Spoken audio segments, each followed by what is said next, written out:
It's the most provocative city in the world, and today we take you there. Black Rock City, the site of Burning Man, a growing cultural phenomena to build, burn, and leave no trace except in the deep social fabric of our lives.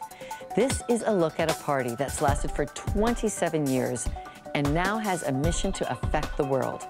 An exclusive to Context, where we look at life beyond the headlines.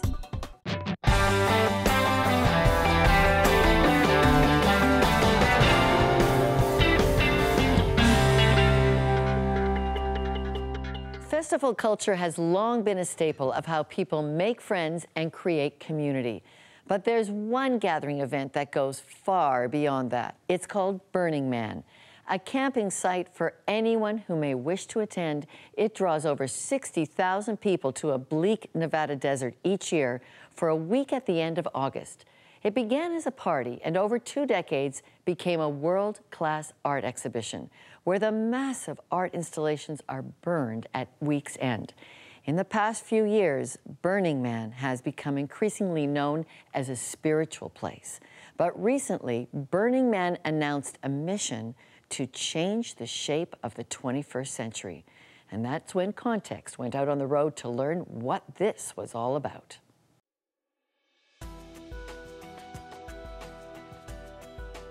Burning Man is a breathtaking site of organized life, a temporary city in the harshest desert of Nevada. Each summer for a few weeks and a price of $2 million, the state of Nevada rents this desert to a nonprofit group known as Black Rock City to host a 6-day camp. It spreads out over a 9-mile expanse, a stunning white lake bed of gypsum dust surrounded by mountains, a campsite that's called the Playa. That's Spanish for beach. It's a beach party where costumes are mandatory, vehicles are banned, so bicycles or carefully regulated art cars move people about. These are some of the board of directors of Black Rock City, and this man, Larry Harvey, is the Burning Man creator. Yes, I am the founder on my good days. On my so-so days, I'm a flounder. And on my best days, I'm a finder. We'll get to Larry and this group in a moment, but first, what on earth am I doing here? I went to Burning Man in a mobile classroom as I hit the road with a few people I've been studying with. Burning Man is becoming a well-known academic topic as sociologists, business professors, and theologians attend it for research. Our team are led by Wheaton College professors Rick Richardson and Beth Severson. By the end of the week, they will have interviewed 50 randomly selected burners on their spiritual and religious lives for a book they are writing. All but one of those 50 will prove to have had a history in organized church but left it.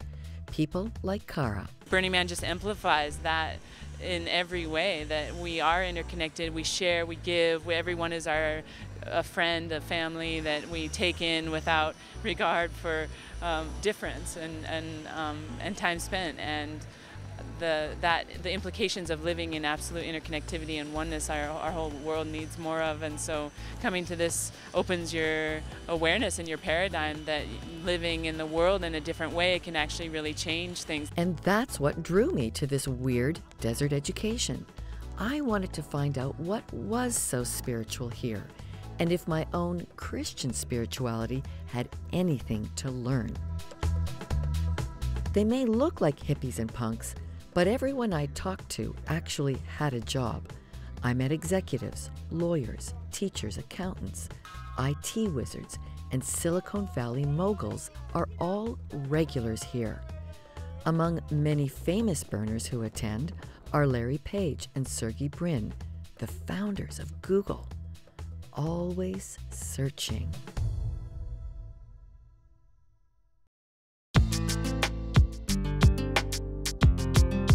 No running water or flush toilets, no electricity, no buying or selling, no stores, no advertising, no cell phones, no permanent structures.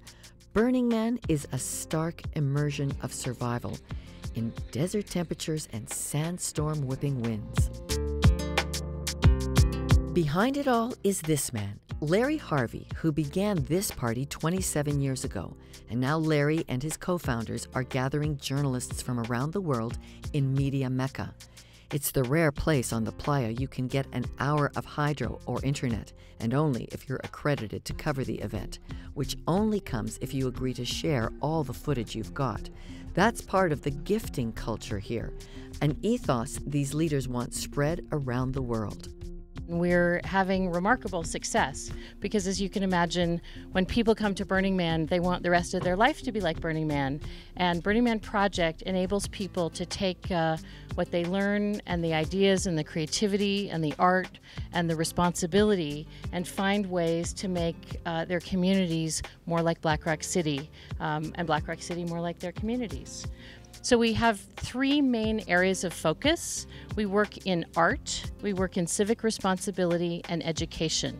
While this Nevada location of Burning Man is the largest, it may be coming to a desert near you. We have 60 sanctioned events around the world. South Africa, there's Kiwi Burn, there's Nowhere in Spain, all across America. We're in every state. We have over 300 regional representatives, many of whom are here, who do all kinds of events, initiatives, and service projects wherever they are.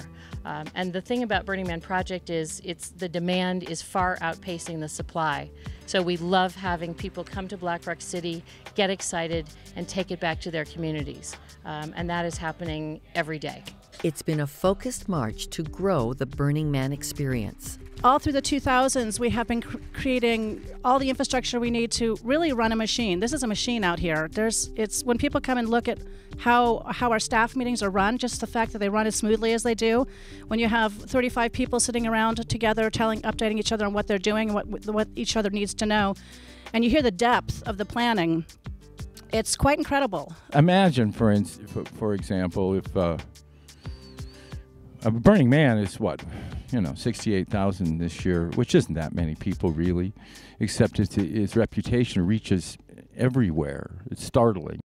65-year-old Larry Harvey is a former gardener, handyman who began all this in 1986, when with a dozen friends, he said, "Let's build a statue and burn it."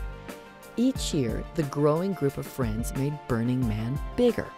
It soars over 30 meters, and Burning Man, the structure, does not have a meaning. It's not meant to be a pagan symbol. It's just a cool thing to burn at the end of a week-long party. But the community that has been created around the burn and its values, now that has significance and purpose.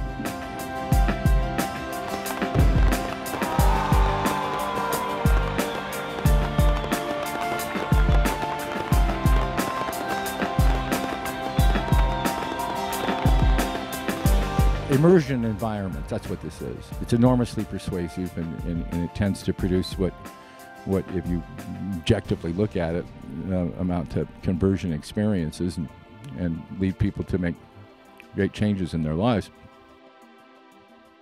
A persuasive immersion environment with conversion experiences leading to life change? I'll ask Larry Harvey what part God has in Burning Man. Our purpose does sound grandiose. We want to bend the arc of the 21st century. And the only way to do that is to do what I did years ago, get help from your friends. And finding a camp of 24 Christians doing their own radical expression of Christianity deep in the Burning Man culture. Stay tuned.